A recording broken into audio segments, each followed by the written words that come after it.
From Tally to Cali, It's time to wake up. Wake up! Wake up!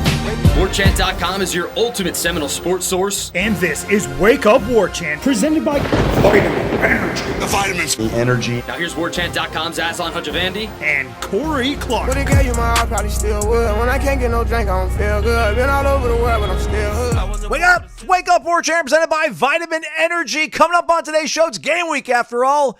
Let's find out about the opponent. Deep dive, Georgia Tech with AJC's Chad Bishop. Wake Up Warchant, presented by Vitamin Energy. VitaminEnergy.com, promo code WarChampBOGO. You go to VitaminEnergy.com. You do some quick inventory of life. Man, I've been getting like the sniffles a lot lately. Man, I don't feel the same pump when I'm in the gym. Man, I keep forgetting things. Man, I just haven't been feeling all that chipper.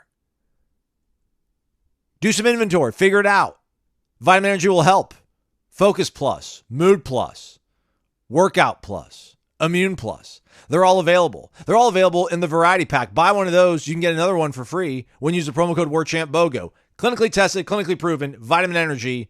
Energy nutrients. VitaminEnergy.com. Shake it and take it. Warchant.com. Ultimate Seminole sports source. One time. That was 2 times, though. FSU 1. No spaces between any of that. Just FSU 1. 2 months, $1 American dollar. Do it. Shout out to Otto. Otto405 left a 5-star review on the Apple podcast version of the show. 5 stars. Love the show, guys. And love Vitamin Energy. Best part of going to work is listening to you two on my drive. Appreciate that, Otto. Good man. Way to do it. Way to figure it all out. All right, so another reminder, everybody. If you're going to be in Dublin, come out Friday, August 23rd. Warchant meet and greet. The Old Storehouse, Temple Bar, 3 Crown Alley, Temple Bar, Dublin, 6 p.m. to 9 p.m. local time in Dublin.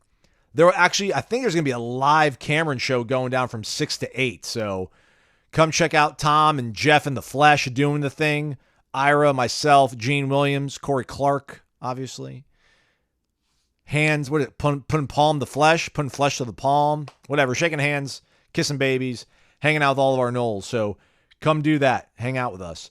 Live shows in Dublin as well with Jeff and Tom throughout the week. Check that stuff out over on warchant.com, Warchant TV. All right, so I still don't know where I'm at compass-wise. I mean, you guys are my North Star, so wherever you guys want me to go, I'll follow. But spoke to Chad Bishop. He's the beat writer for the Georgia Tech beat for the AJC, the Atlanta Journal-Constitution. And asked him a lot of questions about the Georgia Tech team.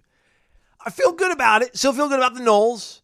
I don't know about the spread still, but there's some sneakiness to the Ramblin' Wreck this upcoming season. And it's game 1.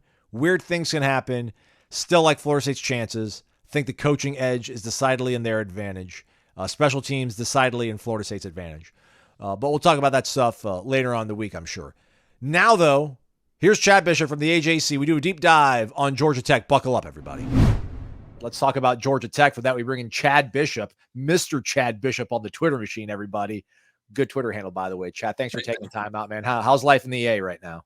It's good, man. Mr. Chad Bishop's came about because Chad Bishop was taken. You know, lots of Chad Bishops out there, I guess. So I just threw a Mr. in front of it about, 13 years ago when Twitter was still Twitter and we could use TweetDeck and it wasn't a pain in the butt. And but it's good, man. It's hot as all get out up here in Atlanta. We haven't had a break in a while, so looking forward to that Dublin weather. All right, we're gonna make a really deep dive into this, but let's, I guess, maybe start kind of on a bigger context of a picture look on things. I don't know how much expectation, how much pressure is on Georgia Tech from a national perspective. Obviously, they were picked 9th in the preseason poll by the ACC writers at kickoff a few weeks back. But is there a pressure in Georgia Tech, or maybe an excitement, a buzz that they've brought back a lot of people, and there's an expectation for a real sort of turnaround this year under Brent Key? I mean, I think both. It's something that I've learned being on this beat for a little over a year. I mean, you kind of forget sort of the history and tradition Georgia Tech football has. I mean, if you go back to the 50s and 60s and 40s, and then even in the Paul Johnson era, making ACC title games. And, even though that Jeff Collins era was only 3-4 years, I mean, I think it seemed like a lifetime to those Georgia Tech fans. And so getting back to 7 wins in a bowl game and winning a bowl game, I think is nice for the fan base. But I think they want to be back up there in that upper echelon, in that quote unquote tier 1 of football teams, right? So, if Georgia Tech were to take a step back this year and win 5 games or 4 games, I think that'd be a huge disappointment to the fan base. And then I think it'd be a huge disappointment internally. I mean, I know they have a tough schedule, but like you said, I mean, they got a lot of guys coming back on the offensive side of the ball, a lot of coaches coming back on the offensive side of the ball. They got a lot of firepower, and they have a chance to hang tough with pretty much everyone on the schedule. And that's their expectation, to go out there and go from 7 wins to maybe 8, 9, dare I say 10. All right, let's start on the offense then, shall we? 34th in yards last season, 12th in rushing, 42nd in scoring. They were better in 2 of those marks than Florida State, believe it or not, everybody. It's crazy to think about. Obviously, Key made his bones as an offensive line coach for Nick Saban for a long time in Alabama. He's one of the best offensive line coaches out there. He's the head football coach. So this offensive line is going to be really strong. Looking at things here kind of from an outsider perspective here, Chad, it seems like they've got things kind of figured out at left guard with Joe Fusel. They've got Weston Franklin at center. Jordan Williams, maybe right tackle, seems to be his home. It seems like left tackle, right guard, are those are 2 vacant spots, if you will. And do you have any insight on what's looking like at those spots? Yeah, left tackle will probably be Ethan McKinney, who was a true freshman last year, played a lot, or Corey Robinson. They sort of split reps given, injuries or matchups. Really got 4 out of the 5 starting offensive linemen coming back from a year ago, and that's where they made their bread and butter. It was a weird season to cover because they started out with sort of the throw the ball all over the yard sort of mentality, and you thought they'd be a 50 pass attempt offense per game, right? But by the end of the year, man, that offensive line was dominant. If folks haven't watched that Gasparilla Bowl against UCF, ended the game with about 26 or 27 straight running plays. I mean, the offensive line was just dominant, and they got all those guys back. Offensive line coach Jeep Wade, offense coordinator Buster Faulkner, quarterbacks coach Chris Winkie, running backs coach Norvell McKenzie. They're all back. Quarterback Haynes King, running back Jamal Haynes. And so those guys really developed an identity late in the year. I believe it was Weston Franklin, who you mentioned, or maybe it was Joe Fusel, who said that North Carolina game where Georgia Tech came back and won that North Carolina game at home is where they felt things clicked offensively. They became a dominant offense. Brent Key always likes to say they like to destroy the other team's will to keep going. And you kind of saw that over the last quarter of the year last year, not the Clemson game notwithstanding, where they got blown out a little bit. But for the most part, just a dominant offensive force who ran the ball at will over anybody. I want to go back to something from last season. I think most people that are listening to this are quite confident about Florida State's chances, and the small minority of people that are listening to this that are a little bit hesitant about Florida State's chances. They look back and they see what happened in that regular season finale between Tech and Georgia and how close that game kind of played out. Is there anything to kind of glean from what happened in that game? Was that a real, I wasn't paying attention to that game. I figured Georgia was going to roll. Like there's stuff that happened in that game that led to the Gasparilla Bowl performance that's going to springboard them into this season, you think? Yeah, I think Tech was a very, very confident bunch in that regular season finale. They had and they had nothing to lose, right? It's a non-league game, it's a rivalry game. Georgia's the number 1 team in the country. All the pressure's on the Bulldogs to continue their playoff hopes, and Georgia was a little banged up. Now Georgia played very well, and that's why they were able to pull that thing out at the end.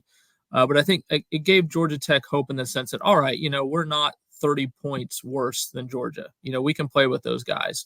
And I think that gave them, like you said, kind of springboarded them into bowl season. Like, all right, let's just play, like we did in that Georgia game, play consistent, run the ball very well. You saw what Alabama, did then to Georgia.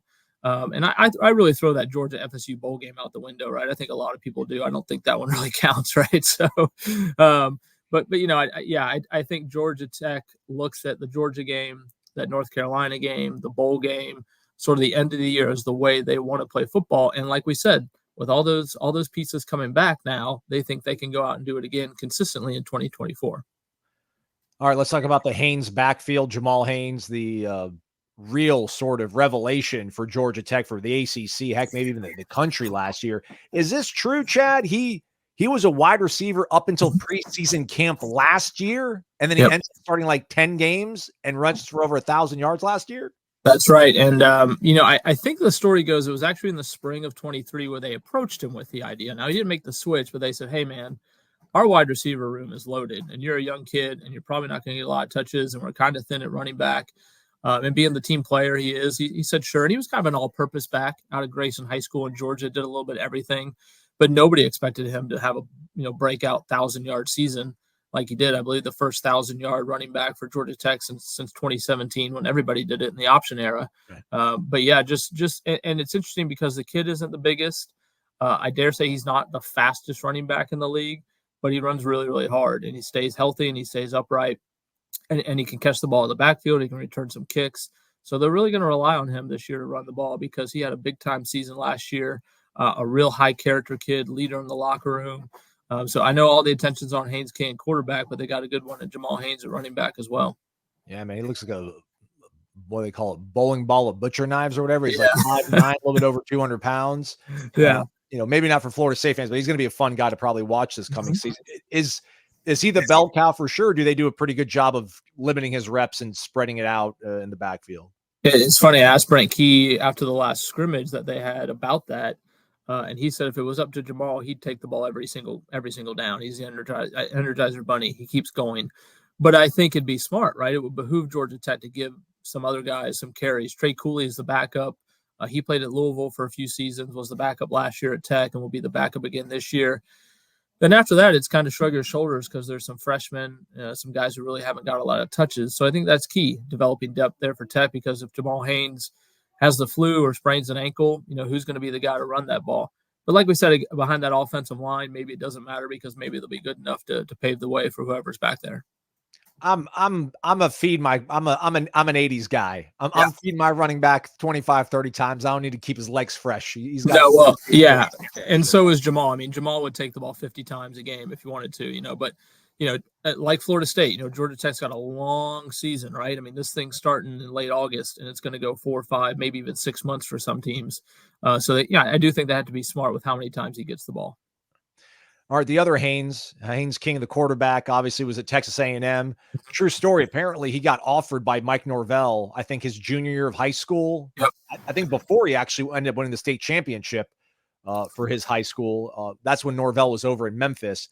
It felt like Jimbo Fisher and that kid were like – that kid was put on – I told him at ACC kickoff, I'm like, it feels like you were put on earth to play quarterback for that guy at that school. It didn't work out for him. Injuries, obviously a big bugaboo. I don't know. I mean, clarify this for me. I thought they brought him in last year to be the starting quarterback. And he said, no, man, like Zach Pyron, that was kind of the plan with him to be the quarterback. King, obviously a little bit, maybe too loose and fast with the ball, but obviously a huge playmaker. And if he can limit those turnovers, could be one of the premier quarterbacks in the premier conference for quarterback play. Yeah, that was a fun story talking to Mike Norvell about Haynes King. He said, they had a satellite camp down there in Texas and spotted Haynes King, and Mike Norvell said they offered him right there and then, which was an interesting twist to this matchup.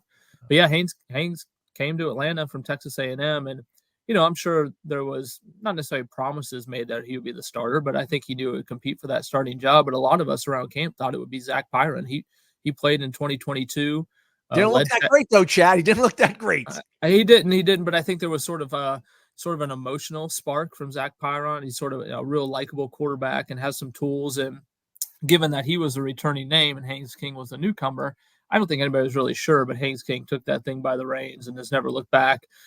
Just been an outstanding leader, especially this offseason. He's really devoted himself to being a leader in that clubhouse, not only for the offense, the entire team. He joked with us that he did an internship under Chris Winkie, learning about football and learning how to play quarterback this offseason. I mean, I know the kid wants to play in the NFL. He's not going to say it. He has 2 years of eligibility left, believe it or not, including this season. But I think if he puts together a fantastic year like he did last year, he's got a chance to go pro. Now, you mentioned being loose with the ball. Way too many interceptions last year.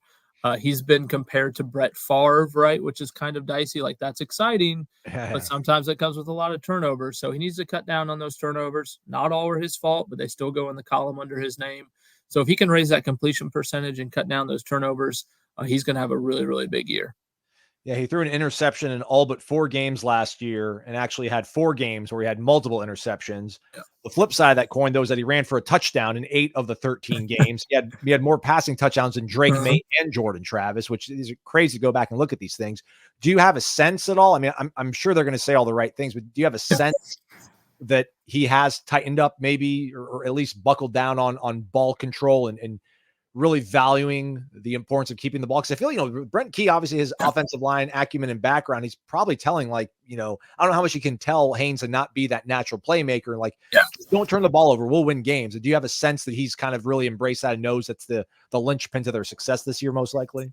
I think so. Something Chris Winkie said that was really interesting is he doesn't want to take Haynes King's aggressiveness away. He doesn't want Haynes King to not be Haynes King, right? But that comes with throwing the ball away instead of trying to force it, maybe tucking it and running it instead of trying to force it.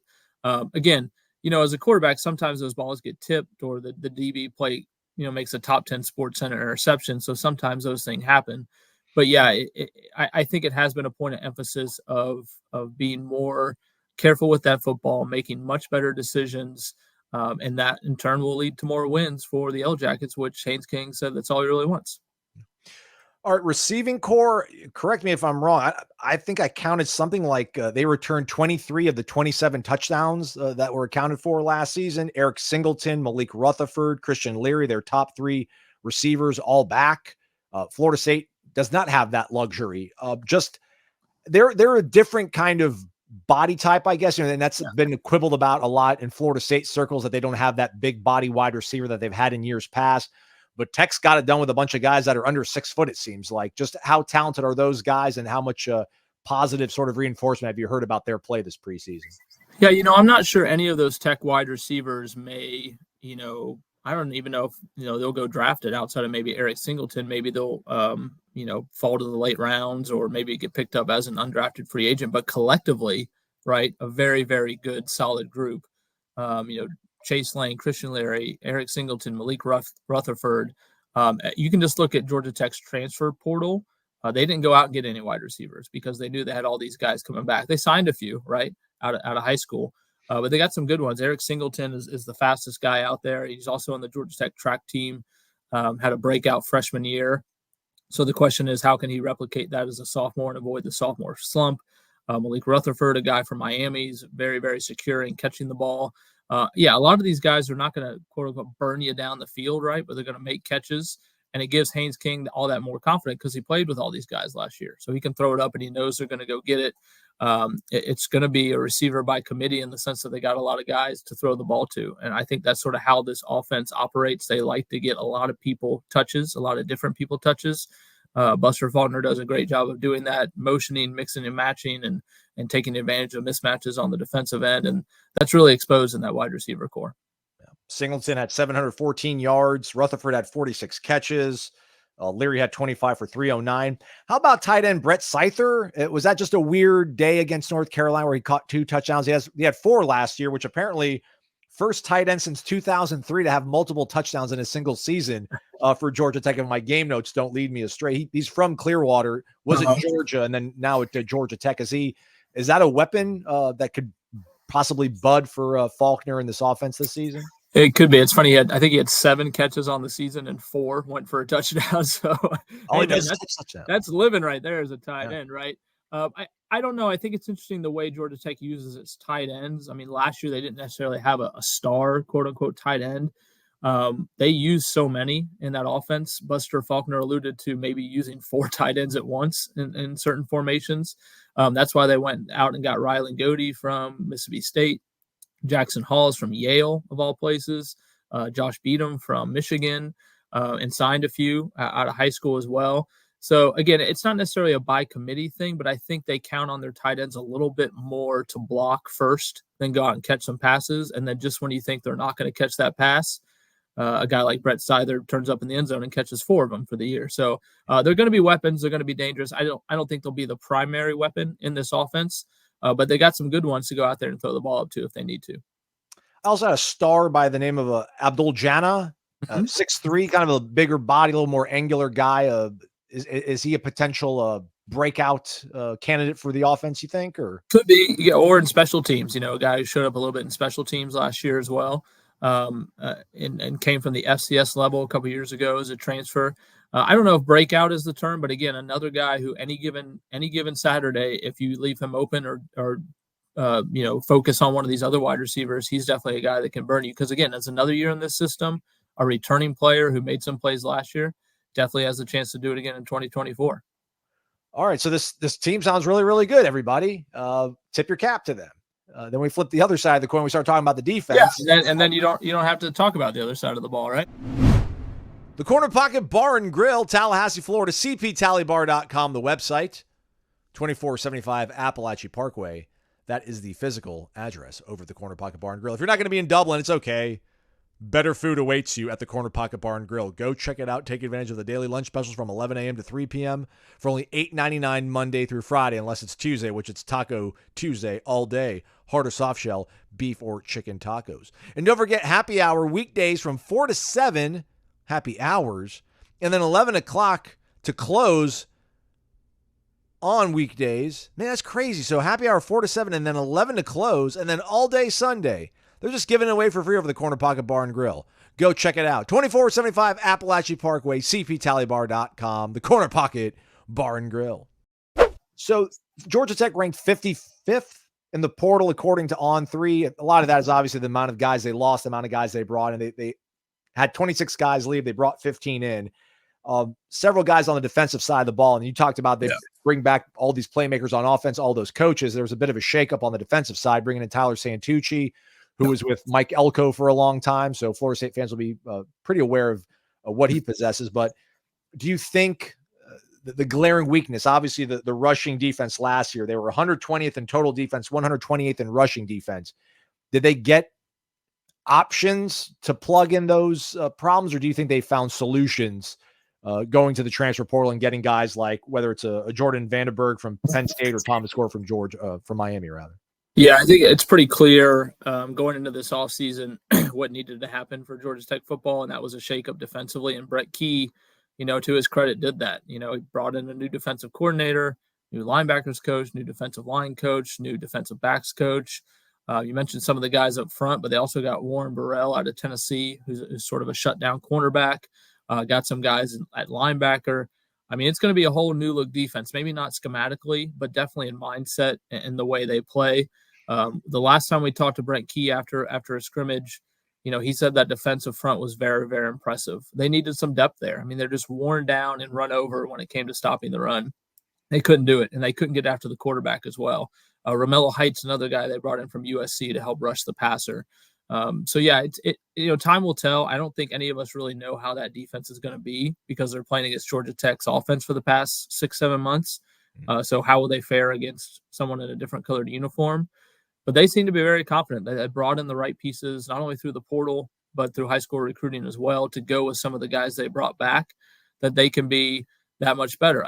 I've said all along, they don't need to be the 85 Bears, this defense. They just need to be, a little bit better, and that would help that win total. If they can do that, Tech has a chance for sure.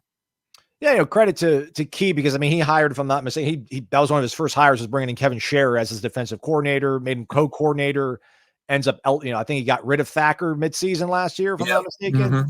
And then he flushes the entire thing and brings in a guy like Tyler Santucci, who again was with Mike Elko, and Duke gave Florida State fits last year, but there was a little bit of different personnel. I think Duke had a much more nasty kind of front four. Yeah, it's interesting to hear Brent Key talk about it. And he was pressed last year. Like he retained Andrew Thacker. Andrew Thacker was here under Jeff Collins, and Brent Key retained him as defensive coordinator. And then midway through the season, when he makes the decision to demote Andrew Thacker, well, the question is, well, you kept him. Why'd you keep him if he wasn't the right guy for the job? And Brent Key stood up to that question and said, I did, and I think it wasn't the right decision, and now I'm making the change. And then he looked at his team in the offseason and said, these coaches aren't working, so I'm going to have to hire some new ones, and some of this personnel isn't working, so I'm going to have to bring in some new ones. So, that's what being a head coach is all about, right? Like you got to make the tough choices, and you got to look yourself in the mirror. Brent Key says he did that, and we'll find out if these moves were the right ones starting August 24th against a very tough Florida State offense. Any initial impressions of Tyler Santucci as the defensive coordinator? I know every defensive coordinator wants to create more turnovers and be more aggressive. I don't think any defensive coordinator said anything less than that in their introductory sort of remarks. Is there anything that's kind of stood out to you, whether it's seeing them practice or hearing anything about the way they do practice from the players and the guys underneath them? I think the best quote from Tyler Santucci this offseason, we asked him, is there any pressure on you to turn this defense around? And he said, well, that's why I was hired. Like he knows what he's getting into. He's very energetic. He's all over the field at practice. but he's also very knowledgeable and a teacher. We've talked to the players. He's not yelling at guys. He's not screaming at guys. He's teaching guys, but he also demands a lot. He's very hard on them, especially the linebackers. So I think it's a breath of fresh air for that defense to hear a different voice. And I think he's going to sort of coax them along. I'm sure there's going to be some growing pains early on through the season, but all the reviews so far are good from that guy, and I think they're going in the right direction under him. All right, and then the back end of the defense, I think they lost most of their top cover corners. Amari Harvey, that's a name that's familiar probably to a lot of Florida State fans. I think he committed to Auburn, if I'm not mistaken, out of high school. Maybe one of the top, returners they have at cornerback. They do bring back both their safeties. However, I do know, I think we spoke actually to LaMiles Brooks at kickoff last year. Had kind of maybe a down season, at least according to PFF's analytics. Him and Clayton Powell-Lee, how do things look on the secondary? Is there a strength of the defense? And if so, is it the back end? Miles Brooks is sort of like the Haynes King of the defense in the sense of the leadership aspect, like a guy who's been there forever, knows the program in and out, and knows where everybody should be at all times. And yeah, he's going to be playing alongside Clayton Powell-Lee at the safety position. We mentioned Amari Harvey, and then Warren Burrell as a transfer from Tennessee, a big-time get for them. Georgia Tech is going to use a nickel back, so they brought in a kid, Saeed Gibbs, who was a freshman All-American at Rhode Island. But they also got some returning players like Rodney Shelley, who could be a big piece in that nickel back. I think the secondary will be very intriguing because, like we said, they brought in some new pieces, but have some returners. How will they look under defensive backs coach Corey Peoples? Are they going to get some interceptions? Are they going to knock down some passes? Are they going to get burned time and time again? It wasn't a terrible pass defense in 2023. They just gave up way too many big plays. So I think if you combine that with a better pass rush and a better defensive line on paper this season, that's going to help them. And then kick game, Aiden Burr, 17-19 from his field goals, missed one PAT. Is David Shanahan back punting still? Oh, yeah, the Irish native. He's going home on August 24th. How about that? All right, so we got to keep our P's and Q's for that. Average nearly 43 yards per punt last year at a long of 61. 14 inside the 20. Good for him. 10 punts of 50 more yards. All right, I'm not going to make you do a score prediction or anything, Chad, but Florida State is favored in this matchup. Georgia Tech is the underdog. Is there one or two things that you think is reasonable to expect Georgia Tech to be able to execute that would be the key to them pulling off the upset in Dublin on August 24th? Yeah, I think, from my perspective, I think Georgia Tech needs to control the narrative of this game, and that means coming out and playing how they want to play, right? Especially offensively, like controlling the clock a little bit, running the ball, not dropping passes, not turning the ball over, playing, Brent Key likes to call it the Georgia Tech of old, where it's sort of physical and it's nasty and it's running the ball down your throat a little bit. Then I think from a defensive standpoint, they got to get stops on third down. They got to stop the run with things they did not do last year. So they need to come out and prove that they can do it this year. Right. I know the spread's about 2 touchdowns. I don't, that seems a tad high to me. I think, yeah, I mean, especially given it's the first game of the year, we know teams will be a little rusty. It'll be chilly and rainy in a weird stadium on foreign soil. So I don't know. I don't know if I'm ready to say Georgia Tech will win the game, but I do think they can keep it, maybe within 10 points and be maybe within striking distance in the fourth quarter. It's funny. I mean, you say that if the roles were reversed, I'd say the same thing about Florida State. It would be don't drop passes, run the ball effectively, and stop that team from running the football. Because as great and as a breakout of a story Georgia Tech was last year offensively running the ball well, really think Florida State's going to kind of revert back to that. We've talked about on the show so many times with Corey Clark and myself about like that 2022 Florida State offense was so run dominant, so run dependent, so run heavy, and it helped them win a lot of football games. And that's going to, it feels like it's going to be the key for them this coming season for sure. And maybe it's one of those games where whoever runs the ball better is going to probably win the game. Well, and as bad as Georgia Tech was stopping the run last year, go out and make them prove they can do it, right? Like go out there in the fourth quarter and run the ball a million times in a row. And if they can't stop it, just keep doing it. Maybe Georgia Tech is as good as they've been saying on paper, and they're able to step up and stop the run in 2024. And then you sort of make adjustments from there. But yeah, I think that's going to be key for teams running the ball. Again, could be sloppy weather. So I think that's going to be key for both teams. And like I said, Brent Key, that's what he loves. That's what he hangs his hat on. So I'm sure he's going to be one to pound that rock all day. There you go. Styles make fights. This one's going to be a ground battle, feels like. Mr. Chad Bishop on the Twitter machine. Chad Bishop from the Atlanta Journal-Constitution joining us here. Subscribe to a newspaper, everybody, especially if you're in the greater Atlanta area. Subscribe to the AJC. Subscribe to warchant.com. Thanks, Chad. Appreciate the time, man. All right. See you. All right. That is a wrap for us here on Wake Up Warchant, presented by Vitamin Energy. Again, live shows in Dublin, the Jeff Cameron Show variety. Those will be going down Tuesday, Wednesday, Thursday, and then, of course, Friday at the Old Store House, Temple Bar, Dublin in Ireland. Pre-game show as well, Saturday. Post-game show as well, 10 to 15 minutes after the game. That's going to be hectic, man. Tom and Gene in the press box at Aviva Stadium doing the show. So at least that's what the plan was as I recorded this program and this episode for you folks. Check out warchant.com for all the details you need. Shout out to our guys, Matt Lasser, Ben Spicer. I think we even have like an intern now. Kaylee's her name. So maybe she's even helping out while you're listening to this show. We'll be back with more shows this week. That's what we're going to do. We love you, folks. It's football season. Let's go, everybody. For Corey and Maslon, thanks again to Chad Bishop from the AJC for joining us. It's been Wake Up Warchant presented by Vitamin Energy.